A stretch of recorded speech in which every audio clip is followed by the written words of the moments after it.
कुछ नहीं होने दूंगा मैं मलिका को। कुछ नहीं होगा उसे, कुछ नहीं।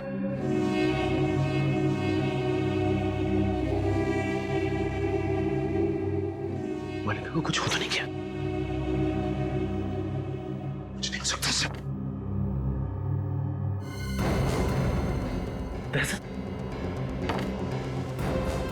श्रेया, दहशत। श्रेया, श्रेया, श्रेया।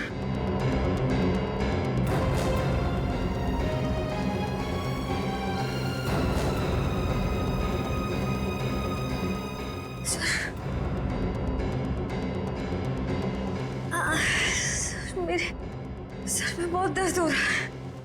दहशत, दहशत, सर, सर, दहशत, दहशत। दहशत।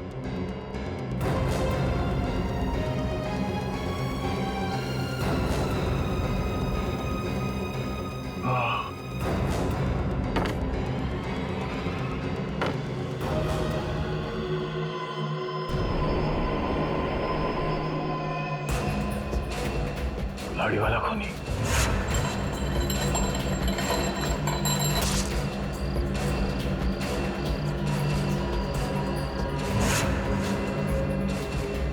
ये सब एक साजिश थी हमें बंदी बनाने की।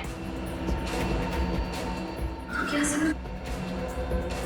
मल्लिका और केतन जी भी इस साजिश में मिले हुए हैं। श्रेया, मुझे नहीं लगता मल्लिका और केतन इतने शातिर नहीं है। हाँ सर, उससे पहले कि वो उन तीनों का खून करे हमें बंदी बना लिया।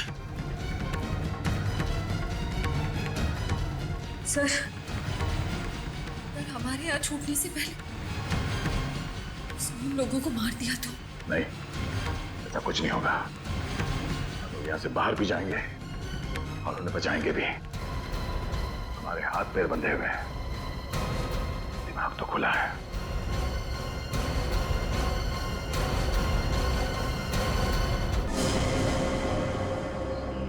क्या सोचा था तुमने? हमारे 3-3 ऑफिसर्स को गायब कर दोगे और हम मक्खियां मारते रहेंगे? माफ कर दीजिए साहब, मुझे माफ कर दीजिए। मैंने ये सब पैसों के लालच में किया है साहब। किसने दिए पैसे? बोल। वो अभय और माया है साहब। अभय और माया?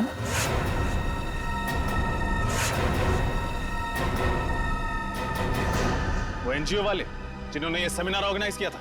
हाँ साहब, वही साहब। साहब, वो सेमिनार तो एक बहाना था साहब। वो लोग बोल रहे थे कि अब देखना हमारी चूहेदानी में सीआईडी के 3-3 चूहे कैसे आकर फंसते हैं। चूहों को नहीं, शेर को दावत दी है उन्होंने अपने घर पे। लोग सोच भी नहीं सकते तुम जैसे मच्छरों का दया सर क्या हाल करेंगे। कहाँ रखा है हमारे तीनों ऑफिसर्स को? साहब, मुझे नहीं मालूम साहब, कुछ नहीं मालूम। वो लोग बातें कर रहे थे कि ऐसी भीड़ भाड़ वाली जगह पे रखेंगे जहां पे किसी को शक ना हो साहब।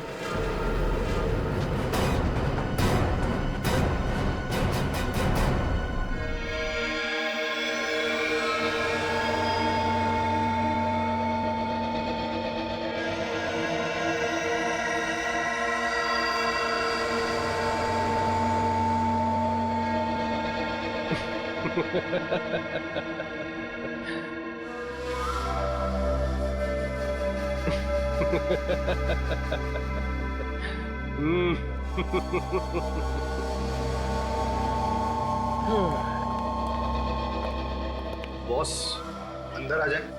अरे अभय माया, आओ आओ। बहुत अच्छा काम किया है तुम दोनों ने। बस एक कमी रह गई। कमी? वो क्या बॉस? अरे उन सीआईडी वालों के पिंजरे में कैमरा नहीं लगाया ना तुम लोगों ने। मैं देखना चाहता था कि सीआईडी वाले कैसे चीखते हैं, चिल्लाते हैं, गुर्राते हैं। वो सीआईडी वालों को तड़पाने का मजा ही कुछ और है। बॉस, सब इतनी जल्दी हो गया कि उनके सेल में कैमरा लगाने वाली बात दिमाग से ही निकल गई। नहीं नहीं, कोई बात नहीं। ये अच्छा हुआ कि तुम मल्लिका और केतन के कमरे में कैमरा लगाना नहीं भूले। लेकिन बॉस, आप इन दोनों के साथ क्या करने वाले हो? बम।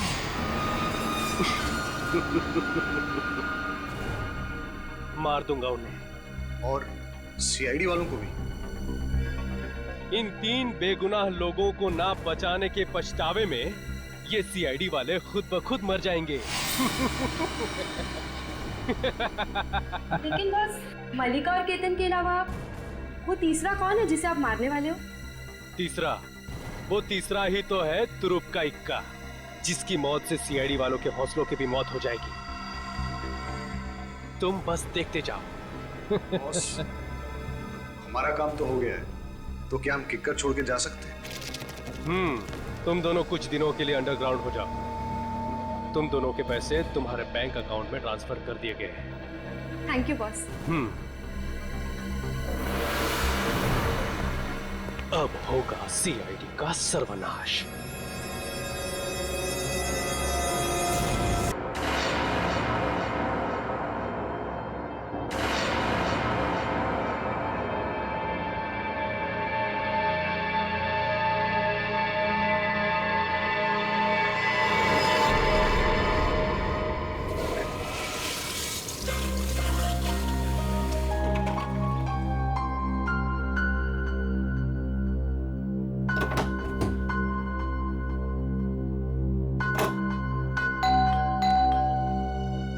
इतनी रात को कौन आ गया? Hello sir. हेलो, कहिए क्या बात? सर आपने बुलाया? नहीं, मैंने तो आपको नहीं बुलाया। लेकिन सर फोन तो इसी रूम से आया है। मैंने तो कोई फोन नहीं किया। देखिए, आपको कोई गलतफहमी हो रही होगी। ओके सर, कोई बात नहीं, सॉरी सर। ठीक है।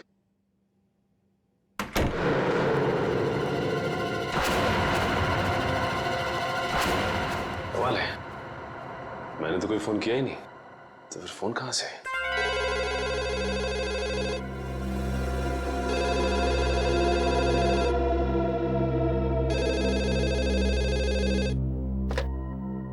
हेलो हेलो, आप सीआईडी ऑफिसर सचिन है ना? हाँ, मैं इंस्पेक्टर सचिन बोल रहा हूँ। बोलिए क्या बात है? सर मेरी बात प्लीज गौर से सुनिएगा। एक खून होने वाला है सर। खून? किसका खून? एक आदमी अपनी मानसिक रूप से बीमार पत्नी की हत्या करने वाला है सर। सिर्फ आप ही है जो उन्हें बचा सकते हैं। उस बंगलों में उन दोनों के सिवाय और कोई नहीं है। ये आदमी रहता कहाँ पे? Hello hello hello.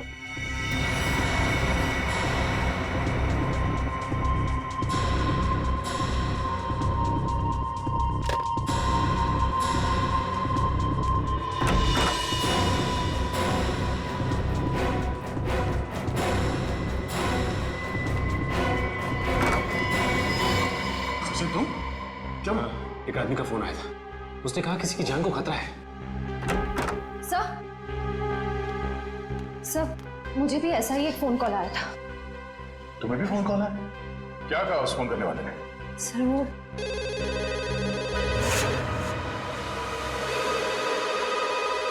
इतनी रात को कौन फोन कर रहा है?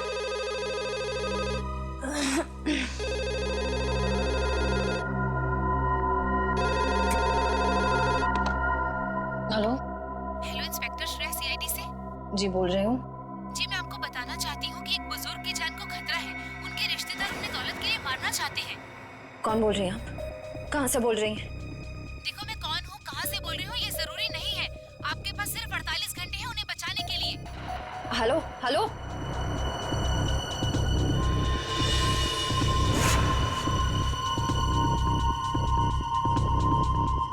बुजुर्ग आदमी?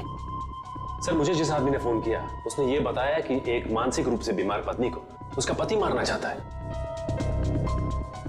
फोन पे जिस आदमी से मेरी बात हुई उसने ये नहीं बताया कि कौन मरने वाला है। अब वो तो हो गया, सेमिनार ठीक ठाक गिरा। ठीक है, गुड नाइट। ओके।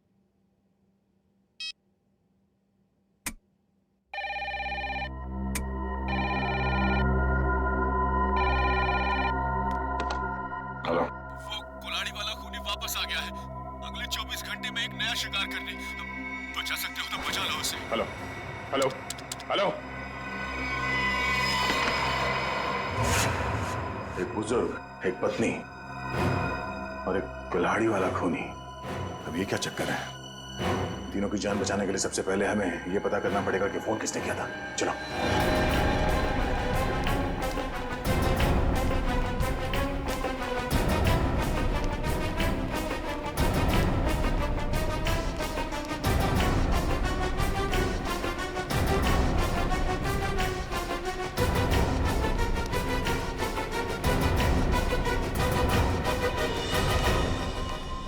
रिसेप्शन तो खाली है, कोई नहीं यहाँ पे। फिर फोन किसने किया सर यहाँ से?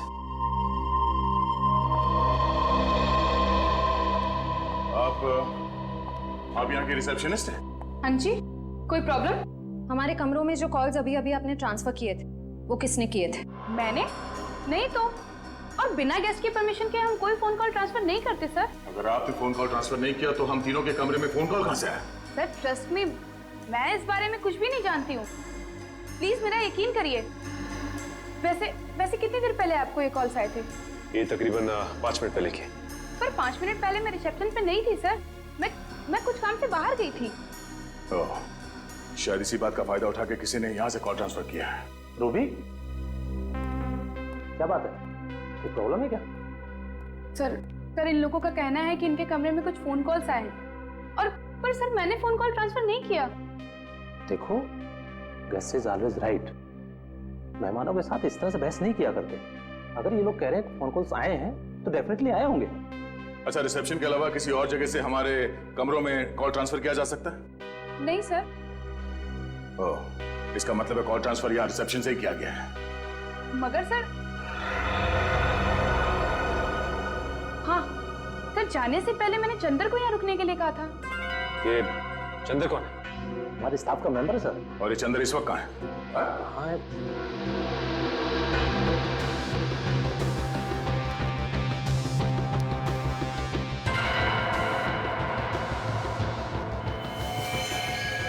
सर? सही, हाँ, कोई बेहोश पड़ा है।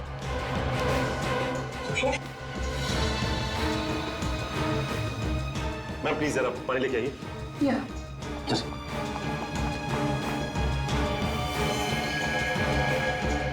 यही तो चंदर है सर।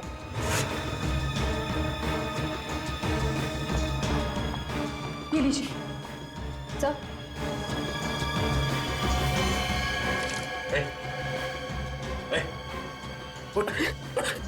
किसने किया?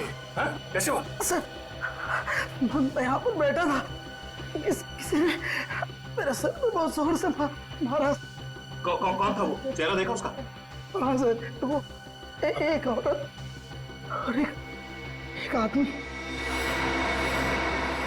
उसका स्केच बना सकते हो? हाँ सर, हाँ। ठीक है।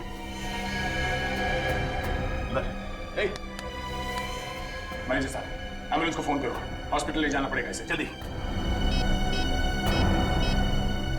सर, जरूर वो लोग हम पर नजर रखे हुए थे। उन्हें ये पता था कि हम कौन सी होटल में ठहरे, कौन से रूम्स में ठहरे।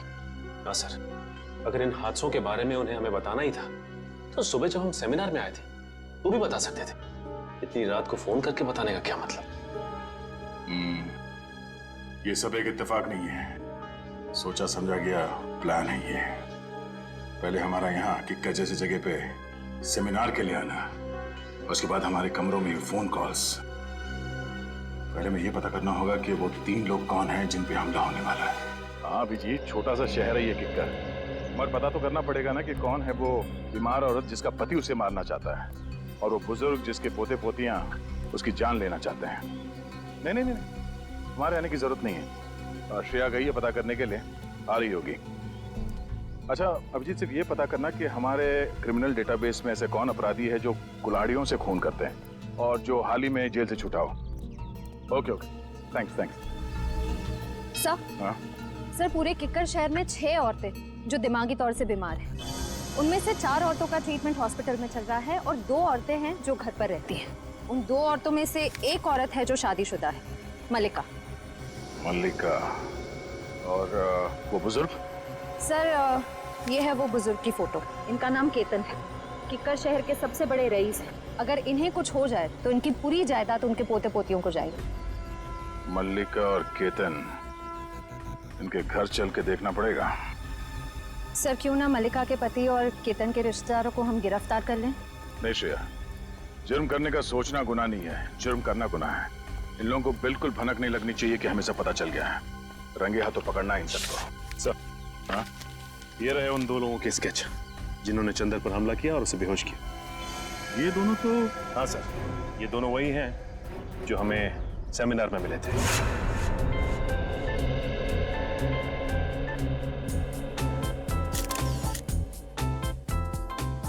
पिछले 5 सालों में किकर में अपराध की घटनाएं कम हुई हैं, ये बात सुन के हमें बेहद खुशी हुई। और हम लोग यही उम्मीद करते हैं कि आने वाले सालों में किकर और भी सुरक्षित और शांतिप्रिय क्षेत्र बन जाएगा। सर, ये जरूरी तो नहीं कि जो आंकड़े आपके पास हैं वही सही हों। ये भी तो हो सकता है कि जुर्म उतने ही हो रहे हों, लेकिन लोग रिपोर्ट नहीं लिख पा रहे हैं। देखिए, अगर ऐसा है तो कानून के लिए बेहद शर्मनाक चीज है। जिस दिन लोगों के मन से कानून का विश्वास उठ जाएगा, उस दिन वो अपने साथ हो रहे अत्याचार हमारे पास आके बताना बंद कर देंगे, और उस दिन इस देश की डेमोक्रेसी, यहाँ का प्रजातंत्र पूरी तरह रह जाएगा। आप बिल्कुल ठीक कह रहे हैं सर। आम आदमी को सीआईडी और पुलिस पर पूरा भरोसा रखना चाहिए और उनसे कुछ भी मदद लेने में बिल्कुल हिचकिचाना नहीं चाहिए।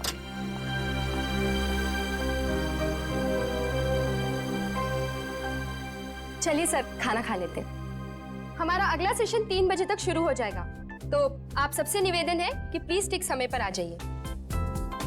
चलिए सर।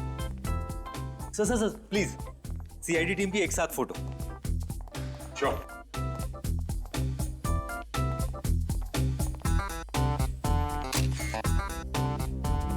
Thank you sir.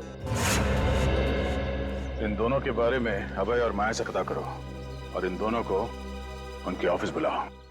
ये सब बिल्कुल झूठ है सर। भला क्यों हम किसी पर हमला करेंगे? अगर आप लोगों ने कुछ नहीं किया तो फिर चंदर ने आप ही लोगों का स्केच क्यों बनवाया? अब हमें क्या पता सर, आप चंदर से ही पूछ लीजिए ना। चंदर से पूछ चुके हैं, इसीलिए तो आप तक पहुंचे। अब ये बताइए कि आप लोग क्या गैलेक्सी स्टार में अक्सर जाते थे? जी हाँ सर, जब भी हम किक्कर आते हैं होटल गैलेक्सी स्टार में ही ठहरते हैं, लेकिन कल रात हम वहां नहीं गए थे। अच्छा, जब भी किक्कर आते वही रुकते, पर कल रात नहीं रुके। कोई खास वजह? हाँ, क्योंकि हमारी भतीजी की किक्कर में शादी हुई है और उसके बहुत कहने पर उस रात हम उसके घर ठहर गए थे। आप चाहे तो उससे पूछ सकते हैं। पूछ भी लेंगे, और रिसेप्शन डेस्क पे लगे उंगलियों के निशान वो भी मैच करवा के देखेंगे। सर, अगर आप चाहें तो हमारा लाई डिटेक्टर टेस्ट भी करवा सकते हैं। जब हमने कुछ किया ही नहीं तो भला हम क्यों डरे? सर, मुझे लगता है कि ये लोग सच कह रहे हैं। कहीं ये चंदर हमें गुमराह करने की कोशिश तो नहीं कर रहा है? चंदर ने हमसे कहा कि किसी ने उसके सर पे पीछे से हमला किया था, तो फिर उसने उसका चेहरा कैसे देखा, स्केच कैसे बनवाया?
चंदर को पता था कि साक्षी और केतन अक्सर इस होटल में आते थे, इसलिए हमें भटकाने के लिए उन्हीं का स्केच बनवाया।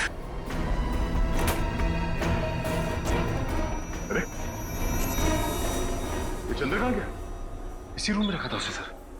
सचिन, जरा आसपास देखना।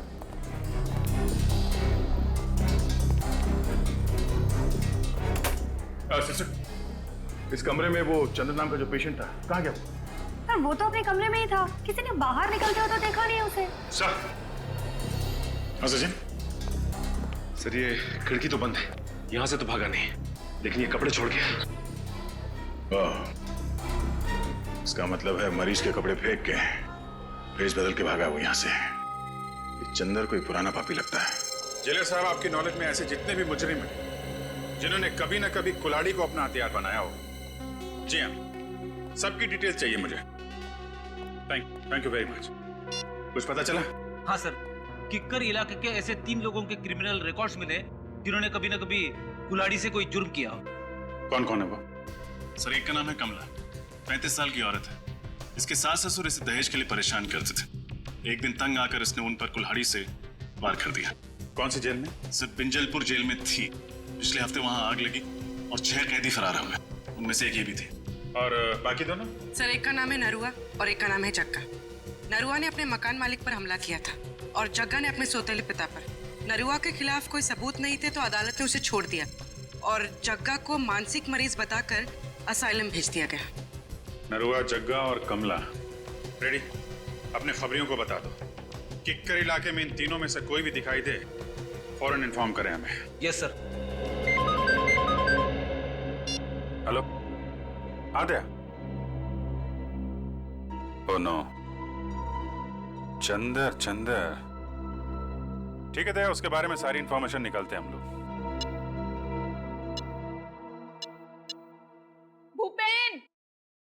भूपेन काम के वक्त पता नहीं कहाँ चल जाता है, फिर से सो गया। अरे भूपेन कहाँ है? जी मैम साहब। सो गया था क्या? हाँ? नहीं मैम साहब, मैं तो बाहर घास काट रहा था। घास के साथ साथ तूने केबल की तार भी काट दी क्या? सारे के सारे चैनल गायब हो गए थे, कुछ भी नहीं आ रहा है। मैम साहब, अभी सेटअप बॉक्स वाले को फोन करके बुलाता हूँ और दूसरे दिन इसका डब्बा जवाब दे जाता है। हाँ जल्दी कर, पहले देख। नमस्ते। नमस्ते। नमस्ते मैम साहब। अब कीर्ति प्रसाद नाम है हमारा। बहुत प्यार से लोग किट्टू कहते हैं। केबल बनाने आया हूँ, केबल मैकेनिक हूँ। आपको कैसे पता चला कि केबल में समस्या है? हमने तो कोई शिकायत भी नहीं की अभी तक। अरे वो मैम साहब, ऐसा है कि ये मोहल्ला में सबका ही प्रॉब्लम है, तो हम सोचा कि आपके यहाँ भी पूछ लूं। हाँ भैया, हमारा भी केबल ठीक कर दो, मेरा सीरियल निकला जा रहा है। बस मैम साहब 2 मिनट, सब ठीक कर देंगे। हाँ जल्दी करो। ये कैसे हो सकता है? केतन अंकल ने पिछले 10 साल से हाउस टैक्स नहीं भरा। अंकल ऐसी गैर जिम्मेदाराना हरकत कर कैसे सकते हैं? लगता है उनकी खबर बहुत अच्छी तरह से लेनी पड़ेगी। उनकी खबर आप बाद में लीजिएगा, पहले तो टैक्स डिपार्टमेंट आपकी खबर लेगा। हाँ? देखिए, आप जानते नहीं हैं मेरे बॉस कितने गुस्से वाले हैं। आपके बॉस? हाँ, मेरे बॉस मिस्टर दयानंद। लेकिन वो हमारी खबर क्यों लेंगे? ये घर तो केतन अंकल का है ना, और सारी प्रॉपर्टी के मालिक वो है। तो बुलाइए उन्हें, कहाँ है वो? जल्दी करो किट्टू, 7 जन्मों के 7 फेरों के 7 रिश्ते मेरा फेवरेट सीरियल है, मिस नहीं होना चाहिए। अरे मैम साहब, वो आपका फेवरेट सीरियल है? हमारा भी फेवरेट सीरियल है। पिछला महीना जो गंगवा मरी थी ना, हमारी आंख से ऐसा आंसू गिरा मैम साहब। ये शोर कैसे है? हाँ? दिख नहीं रहा, टीवी खराब हो गया। हेलो सर, माई सेल्फ कीर्ति प्रसाद। बहुत प्यार से लोग मुझे। ठीक है, चलो। अबे तुमने दवाई खाई? तुम्हें मालूम है ना प्रज्वल कि बिना टीवी देखे, बिना सीरियल देखे मेरे को दवाई नहीं लेती हूँ मैं। अरे टीवी खराब है, ये ठीक नहीं होगा कि तुम दवाई नहीं खाओगी। तुम बहुत बुरे हो। दवाई खाओ ना, बी ए गुड गर्ल। लो। रुको। क्या हुआ? मैं बताना भूल गया तुम्हें, डॉक्टर ने तुम्हारी दवाइयाँ चेंज की हैं। हाँ ये लो। ये बहुत कड़वी होगी। अरे नहीं होगी कड़वी भी, खा के तो देखो। पहले ही डर जाती हो। नहीं है ऐसा कुछ, खाओ ना। वेरी गुड, ये हुई ना बात। अरे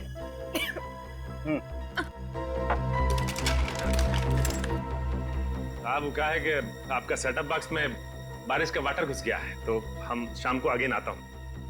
नहीं, शाम को नहीं। तुम एक काम करो, तुम परसों आओ। तुम्हारा दिमाग खराब हो गया है प्रज्वल। हाँ, 3 दिन तक मैं बिना टीवी के कैसे रहूंगी? और किट्टू, हमारी छत तो टपकती ही नहीं है, तो सेटअप बॉक्स में पानी कहाँ से घुस गया? क्या है कि मेम साहब कोनो गीला हाथ लगाया होगा सेटअप बॉक्स पे।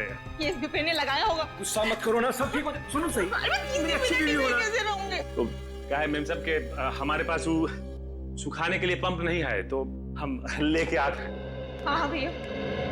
अच्छा मेम साहब। क्या गिराया तूने? तोड़ा तो नहीं कुछ? अरे नहीं साहब, कुछ नहीं। जाओ जाओ यहाँ से। हाँ हम आते हैं सर। क्यों गुस्सा कर रही हो तुम?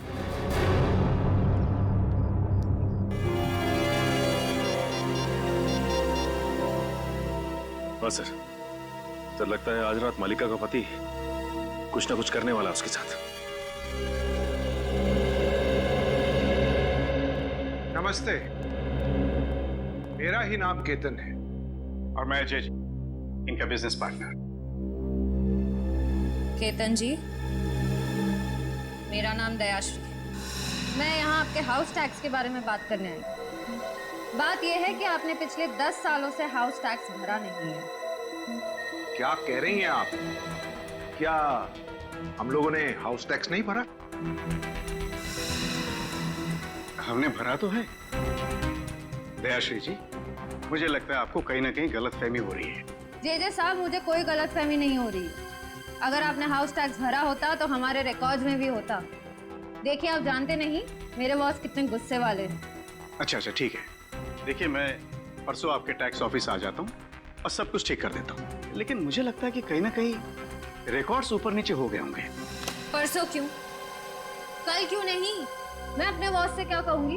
क्योंकि कल ऑफिस में हमारी इंपॉर्टेंट मीटिंग है और जेजे का वहां पे होना बहुत जरूरी है। कैसी मीटिंग? इस मीटिंग के बारे में मुझे क्यों नहीं बताया? अंकल, मैंने बताया तो था आपको, शायद आप भूल गए होंगे। अच्छा, हो सकता है। ठीक है, आप परसों के दिन आ जाइएगा टैक्स ऑफिस में। जी जरूर आ जाएंगे। वरना मुझे दोबारा आना पड़ेगा। नहीं, ऐसी कोई नौबत नहीं आएगी।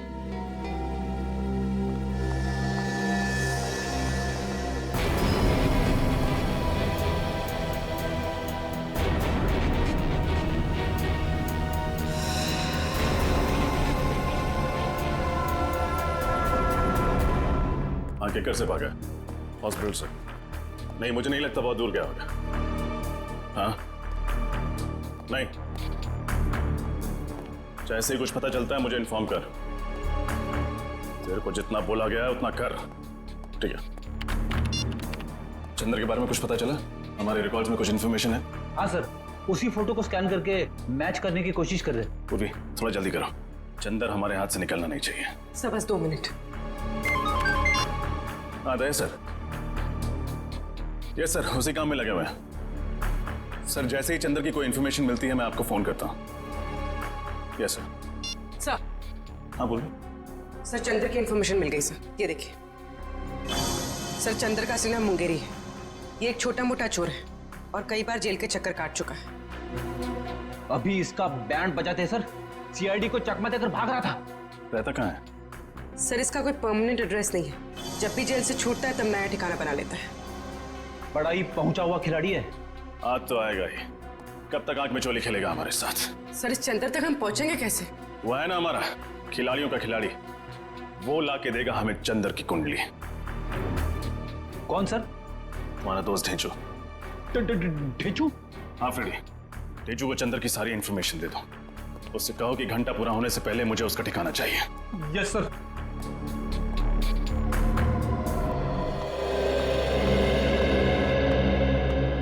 नमस्ते, जरा ये फोटोज देखना। इन तीनों में से कोई ठहरा हुआ था आपके होटल में पिछले कुछ दिनों में?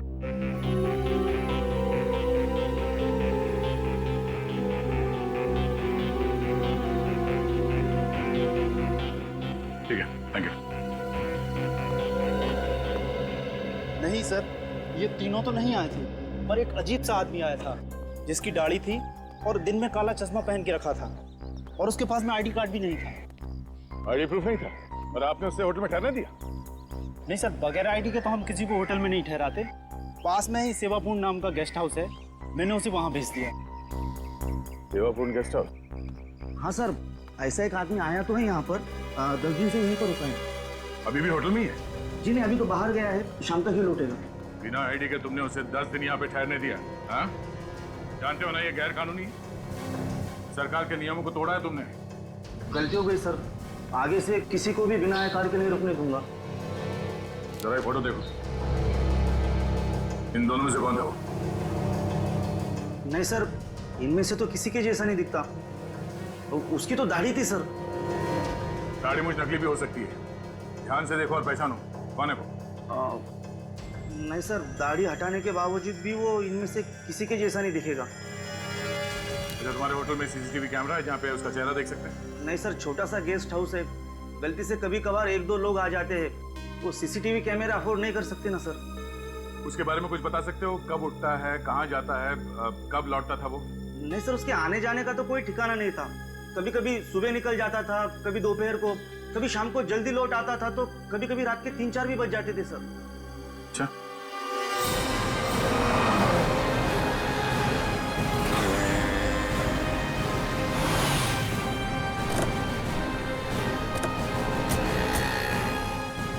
आपको पूरा यकीन है ये चंदर उर्फ मुंगेरी हमें इसी इलाके में मिलेगा?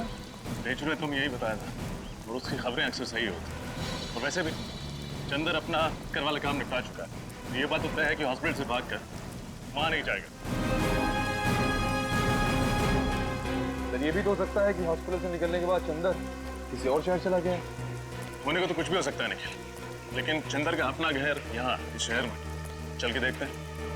सर काफी अच्छी प्लानिंग की थी इस 400 पीस चंदर। जिस होटल में एसीपी से ठहरने वाले थे वहीं जाके नौकरी करने लगे, वो भी बस 1 हफ्ते पहले। हाँ, भेचू ने कहा था ना कि चंदर पहले भी बहुत सारे फ्रॉड और 420 वाले काम कर चुका है, तो एक होटल में नौकरी करना उसके लिए कौन सा मुश्किल रहा होगा।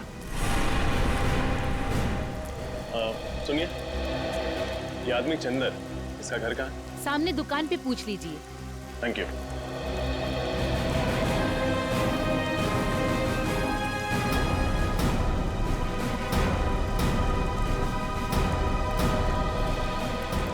भाई साहब, ये चंदर का घर कहाँ है? जी नहीं मालूम। मुंगेरी? आप मुंगेरी ढूंढ रहे हैं?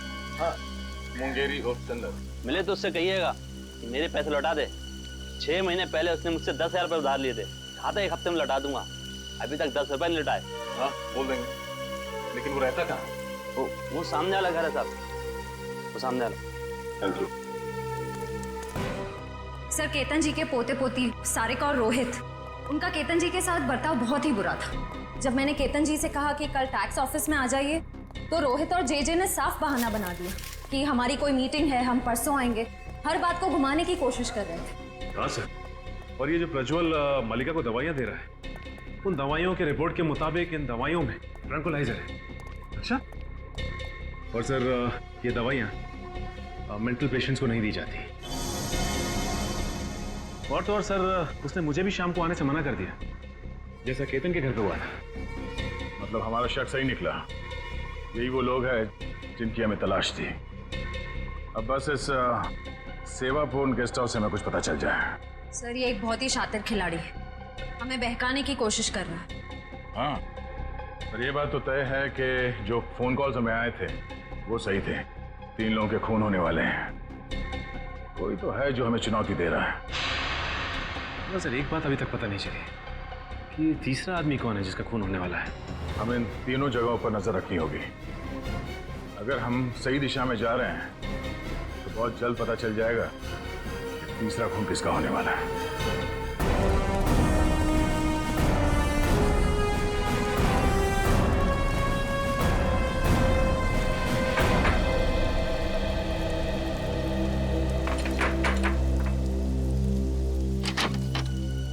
जी कहिए। मुंगेरी से मिलना। आप लोग? सीआईडी। निखिल, पूर्वी देखो कहाँ है?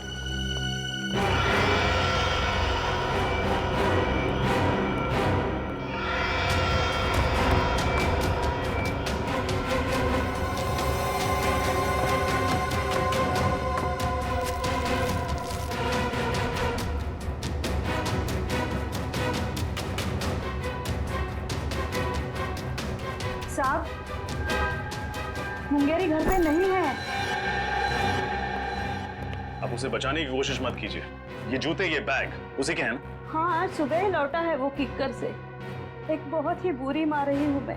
जरूर मेरी परवरिश में ही कोई कमी रह गई हो, इसलिए मुंगेरी ने अच्छाई का नहीं बुराई का रास्ता चुना।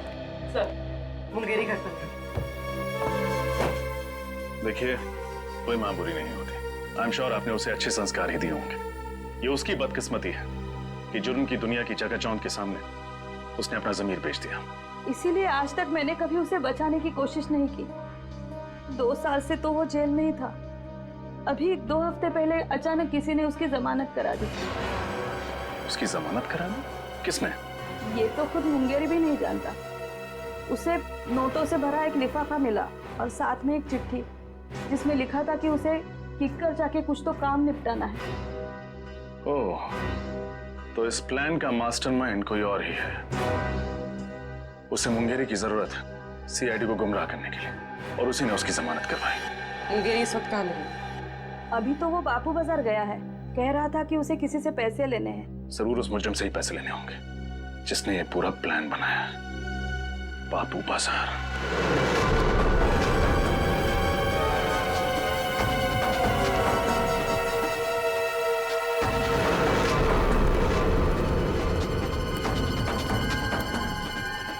यहाँ दिखते हैं। फिर वो रहा चंदर।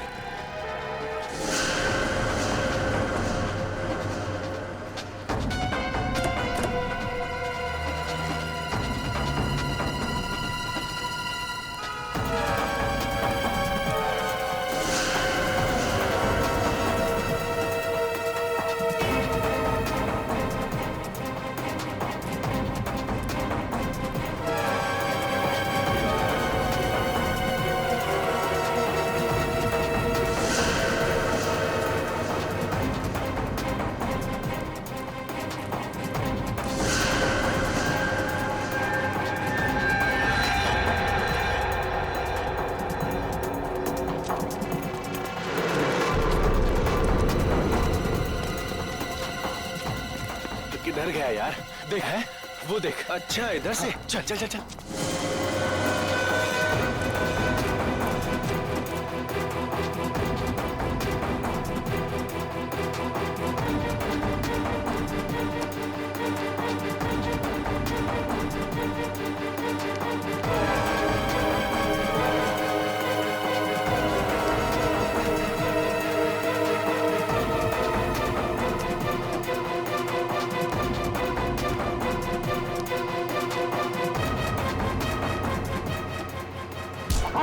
जल्दी भी क्या मुंगेरी, हमसे 2 पल बात नहीं करोगे?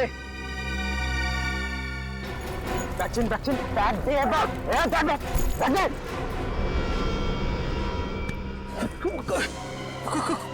कौन है तुम लोग? हम आपके दिल में रहते हैं, किस्मत की धारा में सब बहते हैं। फोन पे मुझसे ही तो बात कर रहे थे तुम। अच्छा रघु, लेकिन बॉस ने तो कहा था कि हम दोनों नहीं मिलेंगे। अबे बॉस ने तो ये भी कहा था कि सीआईडी से सावधान रहना, समझे? हाँ, लेकिन सीआईडी को मुझ पर शक नहीं हुआ। बेवकूफ, सीआईडी तुम्हारे घर तक पहुंच गई है। तुम्हें जिंदा रखेंगे तो सीआईडी हमारे कान में खतरे की घंटी बजाएगी। खत्म अभी, समझा? समझा? अबे चल। लेकिन मैंने किया यार।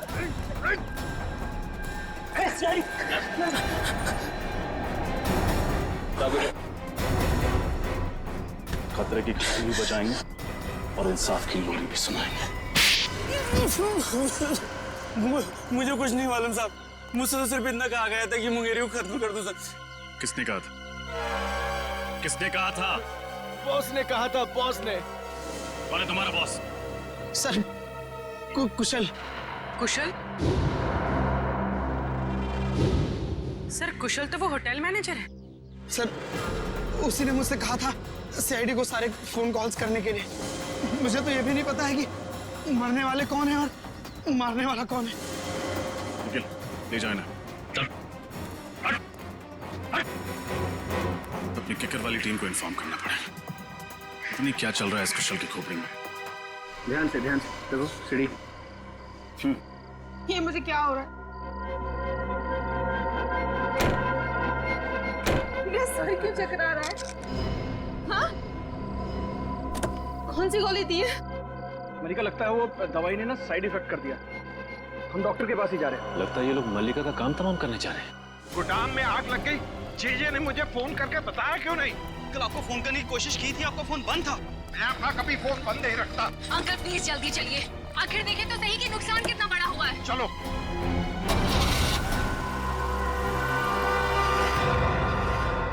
मैं मल्लिका को इस तरह से मौत के मुंह में जाने नहीं दे सकता। कुछ ना कुछ करना होगा उसके लिए।